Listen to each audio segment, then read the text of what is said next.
Nesse vídeo de hoje vou buscar resumir para você o livro filosofiabaster.com, que tem por objetivo ensinar você o acúmulo de patrimônio através de investimentos, possibilitando então o alcance da sua tranquilidade financeira.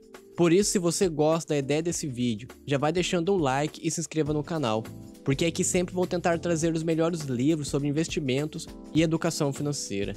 Mas já chega de enrolação e vamos para o que importa. A filosofia Baster tem um objetivo claro, o acúmulo de patrimônio. Isso é o que vai te garantir liberdade financeira. E aqui entra um ponto importante. O patrimônio é para gerar renda para você. Não é necessário vender seu patrimônio em busca de lucros. Ou seja, o patrimônio não é feito para girar. Buscar ganhar com a variação de preços só faz com que você sustente o sistema através de taxas, impostos e etc. Operar com foco em fazer lucro e não em acúmulo de patrimônio dificilmente vai gerar uma renda constante que o possibilite ter uma independência financeira.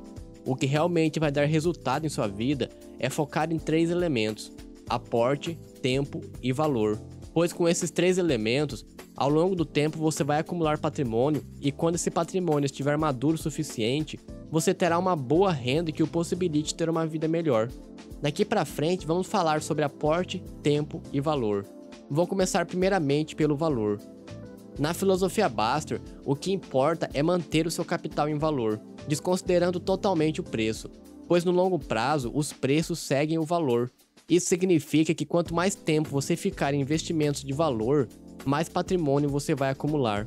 O objetivo aqui é simples: ficar o maior tempo possível em bons investimentos e só sair de um investimento se depois de muito estudo concluir que ele realmente perdeu valor. Opere valor e não preços. Mas você agora deve estar se perguntando: por que preços não importam? O argumento no livro é que os dividendos e eventuais desdobramentos vão sendo descontados do preço histórico, e como as cotações costumam acompanhar os lucros no longo prazo, se a empresa for boa e tiver lucros consistentes, o preço médio de compra do investidor tenderá a zero. Não importa que preço ele compre, desde que ele faça compras seriadas ao longo do tempo. E conforme você vai aplicando cada vez mais, cada aporte vai representar cada vez menos do seu patrimônio acumulado. Ou seja, o preço de compra vai ter cada vez menos impacto no seu patrimônio. E como eu disse anteriormente, o preço tende a acompanhar o valor no longo prazo, mas não no curto e no médio prazo. Por isso é importante você operar em cima de valor e não em preço para não perder as oportunidades. Veja esse gráfico aqui que mostra como os preços costumam acompanhar o lucro das empresas. Se você operar com foco em preço e não em valor, com certeza em algumas variações específicas, você vai sair e perderá os ganhos futuros. E isso só estaria minando o poder dos juros compostos sobre o seu capital.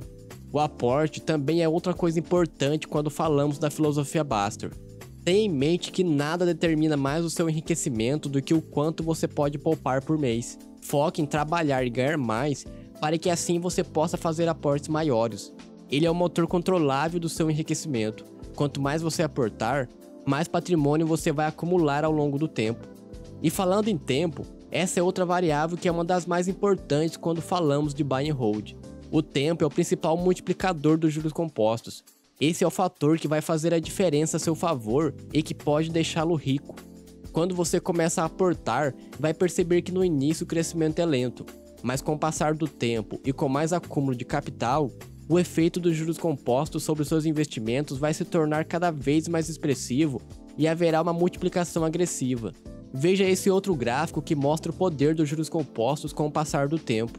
Acho que aqui você concorda comigo e com o autor do livro filosofiabaster.com que o seu foco deve ser em aporte, tempo e valor. Essas são as 3 coisas que vão garantir a você a tranquilidade financeira que você tanto deseja. E quais são os melhores investimentos para a formação de patrimônio? Bom, existem vários, mas os principais são renda fixa, ações, fundos imobiliários, moeda, ouro e prata. A ideia inicial é que o investidor divida seus investimentos entre renda variável e renda fixa. E isso deve acontecer de acordo com a sua propensão ao risco, idade, suas responsabilidades, objetivos e etc. É importante que você busque entender cada um dos investimentos para que você possa tomar as melhores decisões possíveis. Daqui para frente nesse vídeo vou focar mais no mercado de ações, passando algumas dicas do livro filosofiabaster.com para a seleção de ações. Basicamente, na filosofia Baster, existem 3 coisas que são importantes quando falamos de seleção de ações, que são lucros consistentes e boa geração de caixa, dívida equilibrada e ações ONs com boa liquidez e de preferência somente ON. Com relação aos lucros consistentes e boa geração de caixa, você pode analisar o EBITDA. O EBITDA é o lucro antes dos juros e impostos. Essa medida nos mostra o quanto a empresa gera de caixa na sua atividade operacional. É uma medida muito importante juntamente com o lucro líquido, mas é importante saber o que cada um significa. O EBITDA tenta ser uma avaliação operacional da empresa, mas a verdade é que juros e impostos também existem, e é no lucro líquido que eles são contabilizados. Portanto, o lucro líquido é o resultado final contábil que mostra o que realmente a empresa gera. No final das contas, o mais desejável é que tanto o EBITDA quanto os lucros sejam consistentes. Existe também outra medida que é muito importante, que é o fluxo de caixa líquido CAPEX. Enquanto o lucro e o EBITDA fazem parte do regime de competência, o fluxo de caixa faz parte do regime de caixa.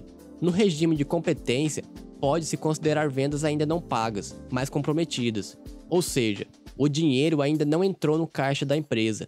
Já no regime de caixa, só é contabilizado o que está fisicamente no caixa da empresa. O ideal é um fluxo de caixa líquido CAPEX consistentemente positivo. Mas o fluxo de caixa costuma ser mais volátil do que o lucro e o EBITDA, podendo haver grandes variações de um trimestre para o outro. Isso depende muito do modelo de negócio e o nicho da empresa. Por isso, é bom entender bem o negócio que está analisando antes de tirar conclusões precipitadas. E no caso da dívida equilibrada, veja se a dívida líquida é negativa. Isso quer dizer que o caixa é maior que a dívida. Isso basicamente nos mostra que a empresa não possui dívida. Já se a empresa tiver dívida, mas essa dívida for menor que 2 vezes o seu EBITDA, pode-se dizer que essa empresa possui uma dívida equilibrada. E com relação às ações ONs, fica claro no livro que há uma preferência clara por esse tipo de ação. O argumento é que somente com ON você pode ser um sócio de verdade. Não importa se é a melhor empresa do mundo, se você não pode ser sócio com segurança. Existem muito mais coisas a serem analisadas em uma empresa, mas esses 3 itens citados já servem como um bom processo de triagem se você deseja seguir a filosofia Baster. E se você quiser, você pode se aprofundar um pouco mais na análise da empresa. E para finalizar esse vídeo, gostaria de resumir a você a filosofia Baster para assim ficar mais fácil a compreensão. Vamos lá. O objetivo da filosofia Baster é acumular patrimônio em valor diversificado. Quanto mais patrimônio você tiver, mais renda irá receber e mais tranquila será a sua vida. Somente aporte, tempo e valor vai fazer o seu patrimônio crescer. Portanto, você deve investir na sua formação e focar no seu trabalho para aumentar os aportes. Você deve estudar muito investimentos para compreender o que tem valor e o que não tem. E por fim, deixar o investimento em valor o máximo de tempo que conseguir. Fazendo isso, é praticamente certo que você vai acumular patrimônio e vai conseguir ter uma tranquilidade financeira. E essa é a filosofiabaster.com para acúmulo de patrimônio. Espero que você tenha gostado do vídeo. Se quiser, deixe sugestões de outros livros sobre investimentos e educação financeira para que eu possa trazer aqui no canal. Até a próxima e um forte abraço!